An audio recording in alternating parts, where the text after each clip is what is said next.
പിതാവിനും പുത്രനും പരിശുദ്ധ റൂഹായിക്കും സ്തുതി ആദ്യം മുതൽ എന്നും എന്നേക്കും ഉണ്ടായിരിക്കട്ടെ. ആമീൻ. കർത്താവിൽ ഏറ്റവും അനുഗ്രഹിക്കപ്പെട്ടവരെ, മഹത്വകരമായ വലിയ നോമ്പിൻ്റെ 4-ാമത്തെ ഞായറാഴ്ചയിലേക്ക് നാം പ്രവേശിച്ചിരിക്കുകയാണല്ലോ.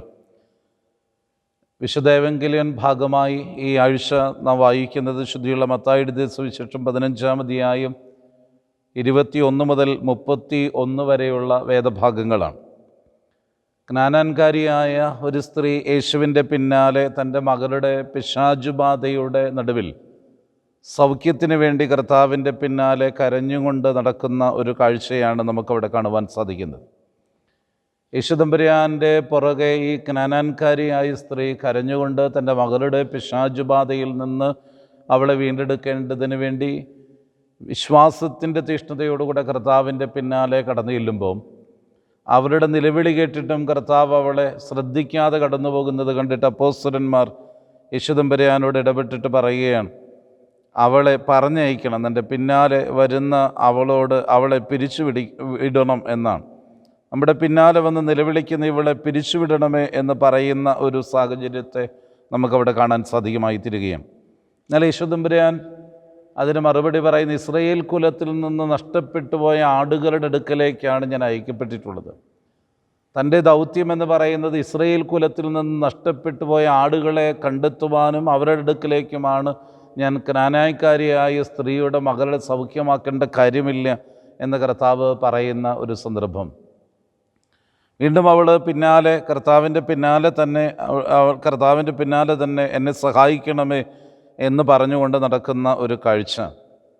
കർത്താവ് അവളോട് പറയുകയാണ്, മക്കളുടെ അപ്പം എടുത്ത് നായ്ക്കുട്ടികൾക്ക് ഇട്ടുകൊടുക്കുന്നത് ശരിയല്ല എന്നും പറഞ്ഞു. ഉടനെ തന്നെ ആ സ്ത്രീ കർത്താവിനോട് പറയുന്നുണ്ട്, യജമാനൻ്റെ മേശയെങ്കിൽ നിന്ന് വീഴുന്ന അപ്പനുറുക്കുകൾ ഭക്ഷിച്ച നായ്ക്കുട്ടികളും ഉപജീവനം കഴിക്കുന്നില്ലയോ എന്ന ഒരു ചോദ്യം. ആ ചോദ്യത്തിന് മുമ്പിൽ കർത്താവ് തിരിഞ്ഞ് അവളോട് പറയുന്നത്, നിൻ്റെ വിശ്വാസം വലുത്, നിൻ്റെ പ്രാർത്ഥന ഫലിക്കട്ടെ, നീ ആഗ്രഹിക്കുന്ന പ്രകാരം നിനക്ക് ഭവിക്കട്ടെ എന്ന് പറഞ്ഞ് അവളെ മടക്കി അയക്കുന്ന കാഴ്ച. ആ നാഴികയിൽ തന്നെ അവളുടെ മകൾ സുഖപ്പെടുകയും ചെയ്തു എന്നാണ് ദൈവവചനത്തിൽ കൂടെ നമുക്ക് പഠിക്കുവാൻ സാധ്യമായി തീരുക. ഈ ക്നാനാൻകാരിയുടെ ജീവിതത്തിൻ്റെ അനുഭവം വളരെ വലുതാണ്. അവരുടെ വേദന എന്ന് പറയുന്നത് തൻ്റെ മകൾ പിശാച് ബാധിതയായി തീർന്നിരിക്കുന്നു എന്നുള്ളതാണ്. ആ വേദനയുടെ നടുവിൽ ക്രിസ്തുവിൻ്റെ അടുക്കൽ ഇതിന് ഒരു ആശ്വാസമുണ്ടാകും. അവൻ വിചാരിച്ചാൽ തൻ്റെ മകളുടെ പിശാചുബാധയിൽ നിന്ന് അവളെ വീണ്ടെടുക്കാൻ കഴിയും എന്ന ഉത്തമ ബോധ്യത്തോടുകൂടെയാണ് കർത്താവിൻ്റെ പിന്നാലെ കരഞ്ഞുകൊണ്ട് നിലവിളിച്ചുകൊണ്ട് നടക്കുക. അപ്പോസ്തലന്മാർ ഇടപെട്ടിട്ട് പോലും കർത്താവ് അവളുടെ ജീവിതത്തിൽ ഇടപെടാൻ മനസ്സ് കാണിക്കുന്നില്ലേ? ഞാൻ നഷ്ടപ്പെട്ടുപോയ ഇസ്രയേൽ കുലത്തിൽ നിന്ന് നഷ്ടപ്പെട്ടുപോയ ആടുകളുടെ അടുക്കലേക്കാണ് അയക്കപ്പെട്ടിട്ടുള്ളത്. അവൾ ക്നാനാൻകാരിയാണ്, അവളുടെ ജീവിതത്തിൽ ഇടപെടേണ്ട കാര്യം എനിക്കില്ല. എങ്കിലും അവൾ പിന്നെയും കർത്താവിൻ്റെ പിന്നാലെ എന്നെ രക്ഷിക്കണമേ എന്ന് കരഞ്ഞുകൊണ്ട് നടക്കുമ്പോൾ കർത്താവ് അവളോട് വ്യക്തിപരമായി പറയുകയാണ്, മക്കളുടെ അപ്പം എടുത്ത് നായ്ക്കുട്ടികൾക്ക് ഇട്ടുകൊടുക്കാറില്ല. വളരെ നിന്ദിക്കുന്ന ഒരു പദമാണ് ക്രിസ്തു അവിടെ പറയപ്പെടുന്നത്. അവരുടെ ജീവിതത്തിൽ ഒരുപാട് വേദനകൾ ഉണ്ടാകാവുന്ന, ഒരുപാട് നിന്ന ജീവിതത്തിൽ സംഭവിക്കാവുന്ന ഒരു സംഭവം, ഒരു കാര്യം ക്രിസ്തു അവളോട് പറയുകയാണ്. മക്കളുടെ അപ്പം എടുത്ത് നായ്ക്കുട്ടികൾക്ക് ഇട്ട് കൊടുക്കാറില്ല. ഈ ലഭിക്കപ്പെടുന്നത് നായ്ക്കുട്ടികളാണ് ഈ സ്വീകരിക്കാനായിട്ട് വന്നു നിൽക്കുന്നത് എന്നുള്ള അർത്ഥത്തിൽ തന്നെ അവളുടെ ജീവിതത്തെ അത്രമാത്രം ഇകഴ്ത്തി സംസാരിക്കുമ്പോഴും അതിൽ നിന്ന് അവൾ വേദനിക്കാതെ, നിരുത്സാഹപ്പെടാതെ, നിരാശപ്പെടാതെ അവൾ കർത്താവിനോട് പറയുന്നത്, യജമാനൻ്റെ മേശയെങ്കിൽ നിന്ന് വീഴുന്ന അപ്പനുറുക്കുകൾ ഭക്ഷിച്ചു നായ്ക്കുട്ടികളും ഉപജീവനം കഴിക്കുന്നില്ലയോ എന്നുള്ളതാണ്. അവിടെയാണ് ക്രിസ്തു അവളോട് പറയുന്നത്, സ്ത്രീയെ, നിൻ്റെ വിശ്വാസം വലുത്, നീ ആഗ്രഹിക്കുന്നത് പോലെ നിനക്ക് ഭവിക്കട്ടെ എന്ന്. തീർച്ചയായും ദൈവത്തിൻ്റെ വചനം നമ്മൾ പരിശോധിക്കപ്പെടുമ്പോൾ ഈ ക്നാനാൻകാരിയായിരിക്കുന്ന സ്ത്രീയുടെ കണ്ണുനീരിൻ്റെ വിലയെ മനസ്സിലാക്കാത്തത് കൊണ്ടോ അവളുടെ മകൾക്ക് സൗഖ്യം കൊടുക്കണമെന്ന് ക്രിസ്തു തമ്പുരാൻ ആഗ്രഹമില്ലാത്തത് കൊണ്ടോ അല്ല ഇത്തരത്തിൽ അവളോട് ഇടപെടാനിടയായിത്തീരുന്നത്. തൻ്റെ കൂടെ നടക്കുന്ന പരീക്ഷ സമൂഹത്തോടും സദൂക്യരുമായിരിക്കുന്ന യഹൂദകുലത്തോട് ക്രിസ്തുവിനൊരു കാര്യം പഠിപ്പിക്കുവാനായിട്ടുണ്ട്. ആ പഠിപ്പിക്കുന്നത് എന്ന് പറയുന്നത് വിശ്വാസം ആരുടെ ജീവിതത്തിലാണോ ഉള്ളത് അവരുടെ ജീവിതത്തിൽ പ്രവർത്തിക്കുന്നവനാണ് ക്രിസ്തു എന്ന് പഠിപ്പിക്കപ്പെടുവാനാണ് ഈ സംഭവത്തെ ഇത്രമാത്രം കർത്താവ് വെളിപ്പെടുത്തുവാനിടയായിത്തീരുന്നത്. അവരുടെ ജീവിതത്തിലേക്ക് വേദനകളെ നൽകി കൊടുക്കുമ്പോഴും അവരുടെ വിശ്വാസം ആടിയുലയുന്നില്ല.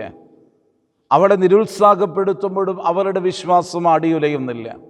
ഒരു നായ്ക്കുട്ടിക്ക് സമമായി അവളെ ചിത്രീകരിക്കപ്പെടുമ്പോഴും അവരുടെ വിശ്വാസത്തിന് ലെവലേശം പോലും കുറവ് വരുന്നില്ല.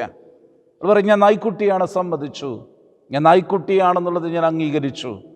മേശയെങ്കിൽ നിന്ന് വീഴുന്ന അപ്പനുറുക്കുകൾ ഭക്ഷിച്ച് നായ്ക്കുട്ടികൾ ഉപജീവനം കഴിക്കുന്നില്ലേ? അതുകൊണ്ട് നിൻ്റെ മക്കൾക്ക് കൊടുക്കുന്ന മേശയിൽ വിളമ്പുന്ന ഭക്ഷണം എനിക്ക് വേണ്ട, അതിൻ്റെ കീഴേക്ക് വീഴുന്ന അപ്പക്കഷ്ണം കിട്ടിയാൽ എൻ്റെ മകൾക്ക് സൗഖ്യമാകും എന്നുള്ള അവരുടെ വിശ്വാസം.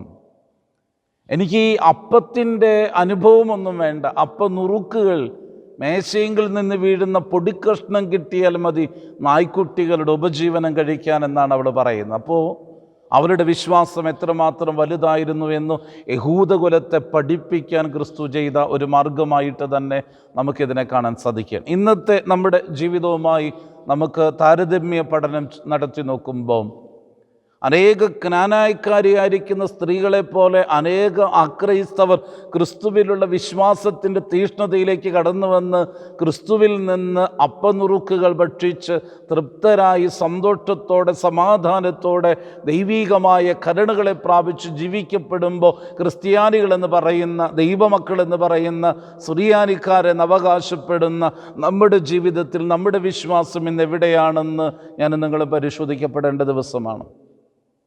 നമ്മുടെ വിശ്വാസം എന്ന് കുറഞ്ഞു പോയിട്ടില്ലേ എന്ന് നമ്മൾ പരിശോധിക്കണം.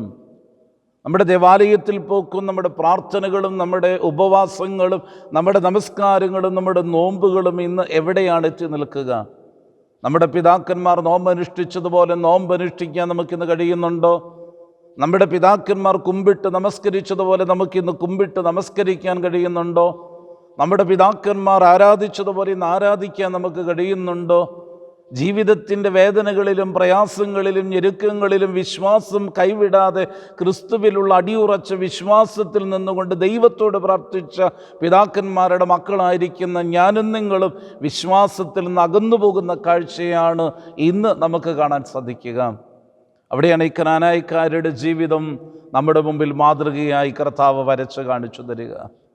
മേശയെങ്കിൽ നിന്ന് വീഴുന്ന അപ്പനുറുക്കുകൾ ഭക്ഷിച്ചു നായ്ക്കുട്ടികൾ ഉപജീവനം കഴിക്കുന്നില്ലയോ എന്ന് ചോദിക്കപ്പെടുമ്പോൾ നിൻ്റെ വിശ്വാസം വലുത്, നിൻ്റെ ആഗ്രഹം പോലെ നിനക്ക് ഭവിക്കട്ടെ എന്ന് പറയാൻ കർത്താവിന് മനസ്സുണ്ടെങ്കിൽ ദൈവത്തിൻ്റെ വചനം നമ്മെ ഓർമ്മിപ്പിക്കുന്നത് നമ്മെ നോക്കി കർത്താവ് അല്പവിശ്വാസികളെ എന്ന് വിളിക്കാനിടയായിത്തീരുമോ എന്നുള്ളതാണ്.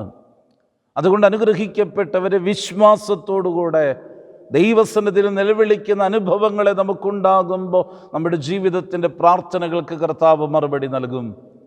വിശ്വാസം എന്നത് ആശിക്കുന്നതിന് ഉറപ്പും കാണാത്ത കാര്യങ്ങളുടെ നിശ്ചയവുമാണെന്ന് തിരുവചന വെളിച്ചത്തിൽ നമ്മൾ പറയുമ്പോൾ നമ്മുടെ വിശ്വാസം ഇന്ന് എവിടെയാണെന്ന് പരിശോധിക്കപ്പെടാനിടയത്തിരട്ടെ. ക്രിസ്തുവിലുള്ള അടിയുറച്ച വിശ്വാസം, അചഞ്ചലമായ വിശ്വാസം, ആ വിശ്വാസത്തിൻ്റെ ഉറപ്പിൽ ദൈവീകമായ കരുണകളെ പ്രാപിപ്പാൻ ഈ ദിവസം നമുക്കിടയാകട്ടെ. ഈ നോമ്പിൻ്റെ കാലഘട്ടം പ്രാർത്ഥനയുടെയും അനുതാപത്തിൻ്റെയും സമർപ്പണത്തിൻ്റെയും ആത്മപരിശോധനയുടെയും വിശ്വാസ തീഷ്ണതയുടെയും കാലഘട്ടമായി തീരട്ടെ എന്ന് പ്രാർത്ഥിക്കുന്നു. സ്നേഹവാനായ ദൈവമേ, നല്ല കർത്താവേ, നല്ല ദിവസത്തിനായി സ്തോത്രം, നടത്തുന്ന വിധങ്ങൾക്കായി സ്തോത്രം, കരുതുന്ന വിധങ്ങൾക്കായി സ്തോത്രം. വിശ്വാസത്തിൻ്റെ തീഷ്ണതയിൽ നിന്റെ തിരുസന്നിധിയിലായിരിക്കാൻ ഞങ്ങളെ യോഗ്യരാക്കണമേ. കൃപകളാ ഞങ്ങളെ നിറയ്ക്കണമേ. പിതാവിൻ്റെയും പുത്രൻ്റെയും പരിശുദ്ധാത്മാവിൻ്റെയും നാമത്തിൽ തന്നെ ആമേൻ.